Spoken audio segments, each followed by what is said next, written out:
Hi, welcome to Inside Casting on the VCN. I'm Marci Liroff, and I'm a casting director and producer and acting coach. And I'm real excited to talk to you guys today. It happened very quickly, and the next thing I knew, I was in makeup, hair and makeup at the ArcLight in a photo shoot. So it was just a connection through someone that I knew and knew someone else. And I'm really excited to be part of it because I think casting directors for such a long time have really been overlooked. It's really a misunderstood part of the filmmaking process. And so to be thought of with all these other amazing filmmakers, editors, makeup artists, writers, directors is quite exciting for me. Well, just before I started casting, I was an assistant at ICM to one of their television agents.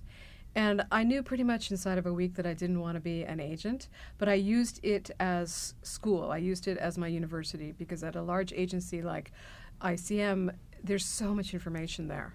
So I stayed there for about a year, and through working with the agents there, I learned what casting is. I had really no idea, but being an agent is kind of the other side of being a casting director. And so I met a bunch of casting directors that we were working with, and I realized that's really more where I want to be. And so I kind of put my feelers out, and I got a job offer to be an assistant for Mike Fenton from Fenton Feinberg Casting. And back in those days, there were only about 10 or 15 major casting directors across the country, and we were one of them.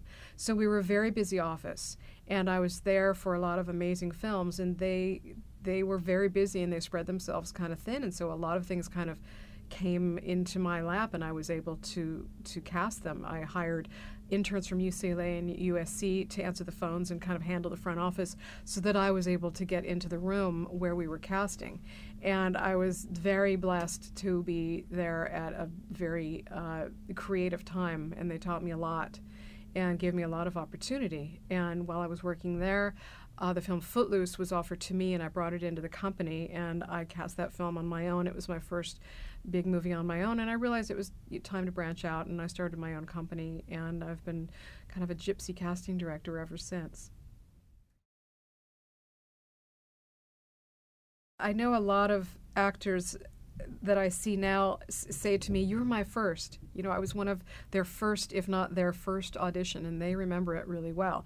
I was really young. I started doing this really young, and so we were all kind of young together. It was very exciting during the time of Pretty in Pink and St. Elmo's Fire, and I was kind of friends with all these actors, and we were all kind of going through it together. But in terms of what did they all have in common and what did I see, it's hard to really put into words, but when someone comes in my office and auditions for me, if they're right for the role and they bring something unique to it, it's almost like they change the molecules in the air in the room. I know that sounds kind of woo-woo and ridiculous, but I know when something's good, the hair stands up on my arms and in the back of my neck, and it's very exciting. And again, it's hard to put into words. I have kind of a visceral reaction to it.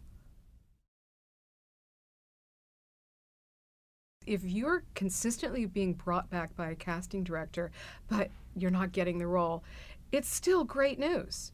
It's amazing news. If you have a casting director that you keep coming in for and you're consistently good, and they want to hire you, but maybe you're just not right for a role, or it just doesn't mix. You don't work in the mix that they have.